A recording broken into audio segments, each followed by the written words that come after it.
اکثر یہ سوال کیا جاتا ہے کہ بھینس اور کٹے کی کیا قربانی صحیح ہے یا کہ نہیں صحیح، اور اس کی جواب میں یہ کہا جاتا ہے کہ ہم کہتے ہیں کہ یہ اس کی قربانی صحیح نہیں ہے، اور وجہ پوچھی جائے تو وہ کہتے ہیں کیونکہ حضور نبی رحمت صلی اللہ تعالیٰ علیہ وآلہ وسلم آپ کے زمانہ مبارک میں یا صحابہ کرام رضوان اللہ تعالیٰ علیہم اجمعین کے زمانہ مبارک میں بھینس کی قربانی نہیں کی گئی یا کٹے کی قربانی نہیں کی گئی، اس لیے یہ صحیح نہیں ہے۔ تو حضرات محترم، کسی چیز کا حضور علیہ السلام کے زمانہ مبارک میں ہونا یا نہ ہونا اس بات کی دلیل نہیں ہے کہ اس کی قربانی اس جانور کی صحیح ہے یا کہ نہیں ہے۔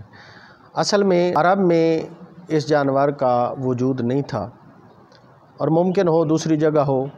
لیکن محدثین نے اور مفقہین نے اس کی بڑی زبردست وضاحت کی ہے۔ صاحب ہدایہ نے بھی لکھا ہے کہ کیونکہ جو الجاموس ہے، عربی میں سے بھینس کو جاموس کہتے ہیں، بھینس یہ گائے کے حکم میں ہے اور گائے کی ہی ایک قسم ہے۔ فتاوی قاضی خان نے بھی اس کی یہی تشریح کی ہے، فتاوی عالمگیری میں بھی یہی لکھا ہے کہ بھینس جو ہے وہ گائے کی ایک قسم ہے، اور اس کی دلیل یہ دیتے ہیں کہ زکوٰۃ کے معاملہ میں جس طرح گائے کے اوپر زکوٰۃ ہے، اسی طرح گائے کے حکم میں زکوٰۃ کے معاملہ میں بھینس کو بھی شامل کیا جاتا ہے۔